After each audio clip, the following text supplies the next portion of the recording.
A reading from the Acts of the Apostles. Lectura de los Hechos de los Apóstoles. En aquellos días, Saulo seguía echando amenazas de muerte contra los discípulos del Señor. Fue a ver al sumo sacerdote y le pidió cartas para las sinagogas de Damasco, autorizándolo a traerse presos a Jerusalén a todos los que seguían el nuevo camino, hombres y mujeres. En el viaje, cerca ya de Damasco, de repente un relámpago lo envolvió con su resplandor. Cayó a tierra y oyó una voz que le decía: Saulo, Saulo, ¿por qué me persigues? Preguntó él: ¿Quién eres, Señor? Respondió la voz: Soy Jesús, a quien tú persigues. Levántate, entra en la ciudad, allí te dirán lo que tienes que hacer. Sus compañeros de viaje se quedaron mudos de estupor, porque oían la voz, pero no veían a nadie. Saulo se levantó del suelo, y aunque tenía los ojos abiertos, no veía. Lo llevaron de la mano hasta Damasco. Allí estuvo 3 días ciego, sin comer ni beber. Había en Damasco un discípulo que se llamaba Ananías. El Señor lo llamó en una visión. Ananías, respondió él, aquí estoy, Señor. El Señor le dijo: ve a la calle mayor, a casa de Judas, y pregunta por un tal Saulo de Tarso. Está orando, y ha visto a un cierto Ananías que entra y le impone las manos para que recobre la vista. Ananías contestó: Señor, he oído mucho hablar de ese individuo y del daño que ha hecho a tus fieles en Jerusalén. Además, trae a autorización de los sumos sacerdotes para llevarse presos a todos los que invocan tu nombre. El Señor le dijo: anda, ve, que ese hombre es un instrumento elegido por mí para dar a conocer mi nombre a pueblos y reyes y a los israelitas. Yo le enseñaré lo que tiene que sufrir por mi nombre.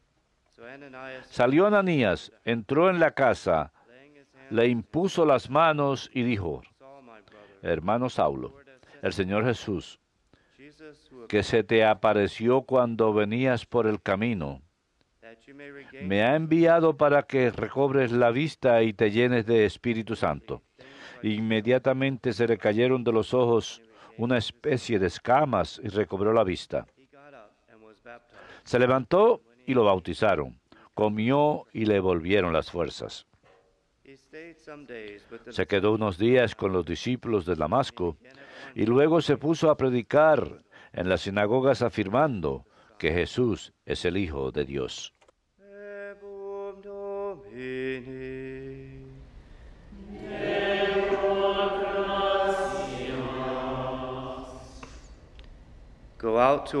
Vayan al mundo entero y proclamen el Evangelio. Vayan al mundo entero y proclamen el Evangelio. Alaben al Señor todas las naciones, aclámenlo todos los pueblos.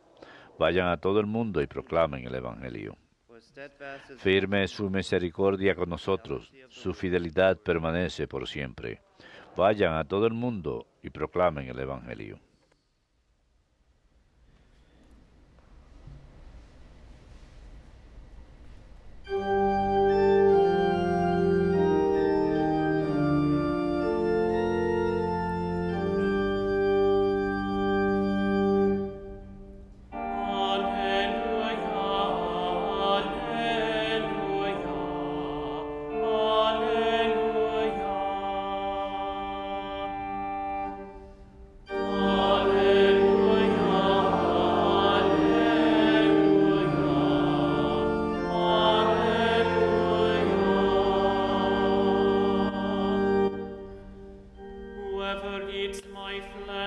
El que come mi carne y bebe mi sangre, habita en mí, y yo en él, dice el Señor.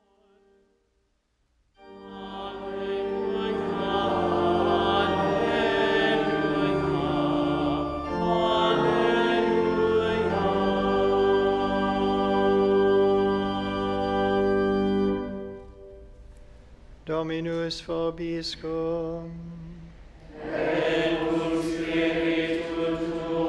Lectio Sancti Evangelii secundum Ioannem.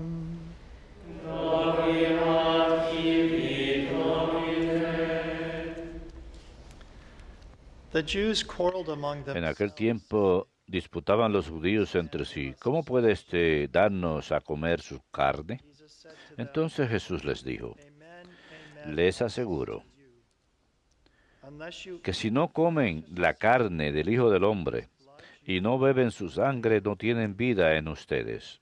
whoever eats El my que come mi carne y bebe mi sangre tiene vida eterna, y yo lo resucitaré en el último día. flesh Mi is carne es verdadera comida y mi sangre es verdadera bebida. whoever eats my El que come mi carne y bebe mi sangre habita en mí y yo en él. just as a living El Padre que vive me ha enviado y yo vivo por el Padre. so also Del mismo modo, el que me come vivirá por mí. because of me. Este es el pan This is the bread que ha bajado del cielo, unlike no their ancestors, como el de sus padres que lo comieron y murieron. whoever eats this El que come este pan will live forever. vivirá para siempre. These things he said Esto lo dijo Jesús en la sinagoga, cuando enseñaba en Cafarnaúm. Verbum Domini.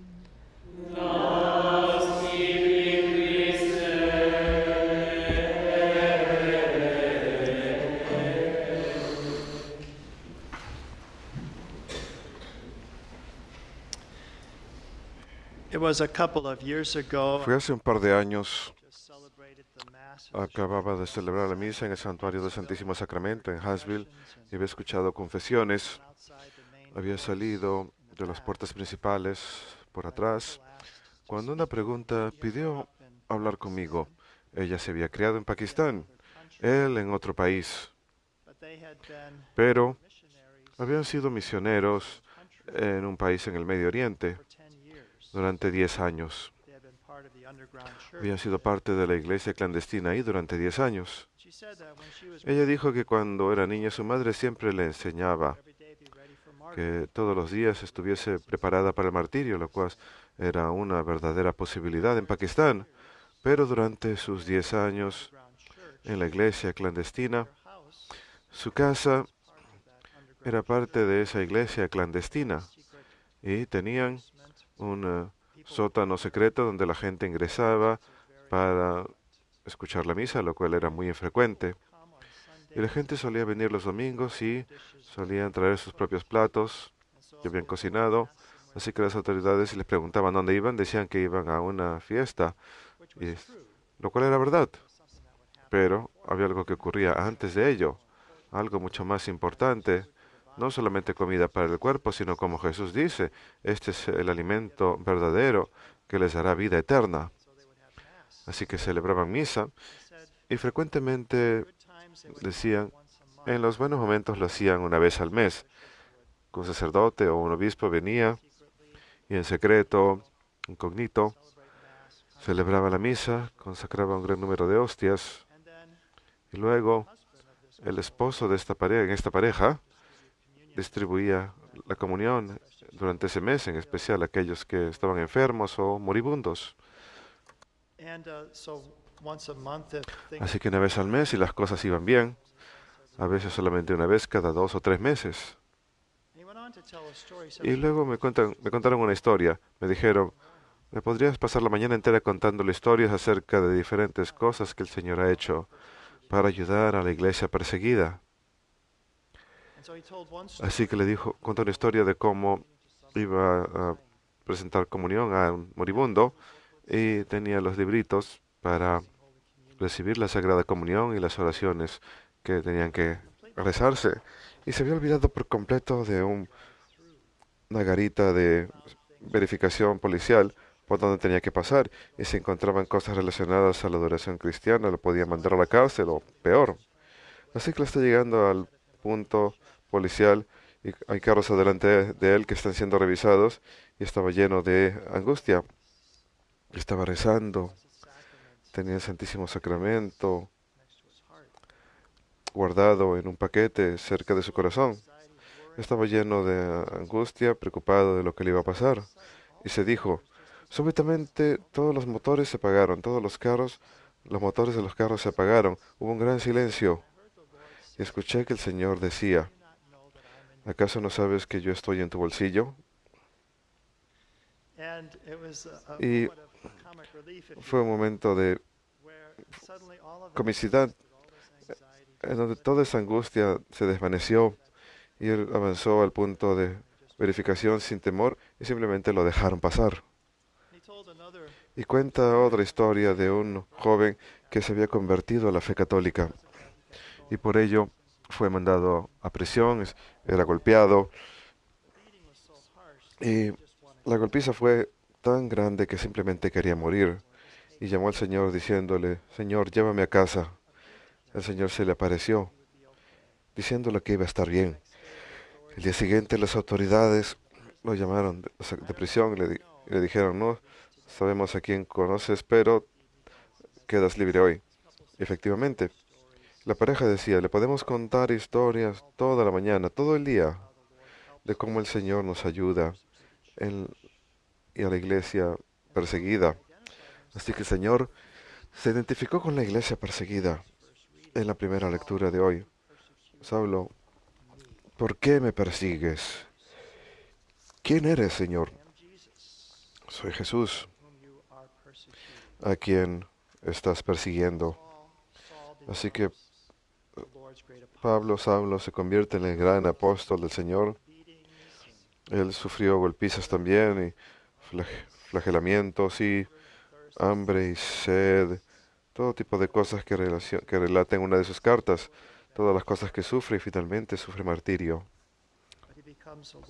Pero se convierte en el gran apóstol del Señor. Hagamos contraste con este tesoro de la Eucaristía y podemos hacer la pregunta, ¿por qué estas personas en el Medio Oriente, por qué arriesgarían sus vidas? Arriesgarían prisión o cosas peores para congregarse los domingos. ¿Acaso no pueden rezar en sus casas en silencio? Bueno, es porque la Eucaristía es así de importante. Jesús dijo que, así como el Padre, yo tengo vida por el Padre, así que ustedes tendrán vida por mí. Y al comer de mi carne y beber de mi sangre, que nos es entregada sacramentalmente en la Eucaristía. Esto es muy importante y siempre ha sido muy importante que los cristianos estén dispuestos a poner sus vidas en peligro antes de verse privados de la Sagrada Eucaristía. Así que a menudo podemos tomarlo por garantizado y recientemente hubo un estudio realizado por Kera. Kera es el Centro de Investigación Aplicada en el Apostolado. Kera es un centro de estudios sociales, así que son estudios de ciencias sociales que se hacen específicamente con respecto a la fe católica. Y este febrero pasado, en su publicación, hablaron de un estudio que habían hecho y estas son las estadísticas que tienen que ver con la práctica de la fe católica y la presencia en misa de los católicos hoy en día. El 74.2 millones, 74.200.000 en Estados Unidos se identifican como católicos. O sea, 23% de la población estadounidense total. ¿Cuántos de ellos van a misa? 22% dicen que van por lo menos una vez por semana. Menos de un cuarto. Es la estadística más alta en lo referente a la frecuencia de la misa. 22% van una vez por semana. 21% dicen que van por lo menos una vez al mes. Pero 57% dicen que van unas cuantas veces o menos al año. 57%, más de la mitad de aquellos que se identifican como católicos van a misas solamente unas cuantas veces o menos al año. Ayer tuvimos el privilegio de tener la reliquia del corazón incorrupto de San Juan María Vianney, y el rector del santuario en Ars, el padre Patrice, está llevando el corazón del cura de Ars. Es como 3/4 de su corazón incorrupto, por todo Estados Unidos. Y ayer tuvimos el privilegio de tener sus reliquias aquí en la capilla durante 1 hora y media. E invité a los empleados a que vinieran y pasaran tiempo. Y todos tuvimos la misma experiencia, aquellos con los que conversé. Dijeron que había una gracia especial. No pude evitar pensar que el cura nos estaba ayudando con nuestra misión, que había venido aquí, a nuestro centro eucarístico, para ayudarnos en nuestra misión. Él, que tuvo una devoción tan grande por la Eucaristía, nos estaba visitando para ayudarnos en nuestra propia misión. Pero aquí tenemos unas palabras de San Juan María Vianney sobre la Sagrada Eucaristía. Dijo: Dios mío, ¿cómo puede ser que los cristianos, de hecho, permanezcan tanto tiempo sin dar este alimento a sus pobres almas?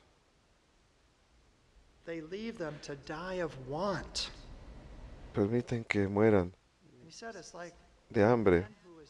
Es como un hombre que muere de sed, y junto a él hay un río. Lo único que tiene que hacer es inclinar la cabeza hacia el río para saciar su sed. O es como un hombre que está muriendo de pobreza y justo a su lado hay un gran tesoro y solo tiene que extender la mano a ese tesoro.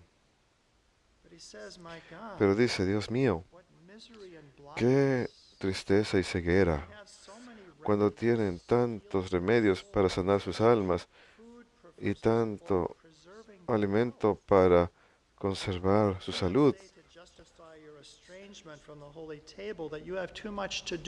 No digan que tienen demasiadas cosas que hacer, que están ocupados. ¿Acaso el Salvador Divino no dijo: vengan a mí aquellos que trabajan y están exhaustos? Vengan a mí y yo les daré alivio. ¿Acaso uno puede resistir una invitación tan llena de amor y ternura? Este es el gran tesoro que tenemos. Para aquellos que son perseguidos por su fe, a menudo tienen una conciencia profunda de esto, que no pueden recibir muy fácilmente.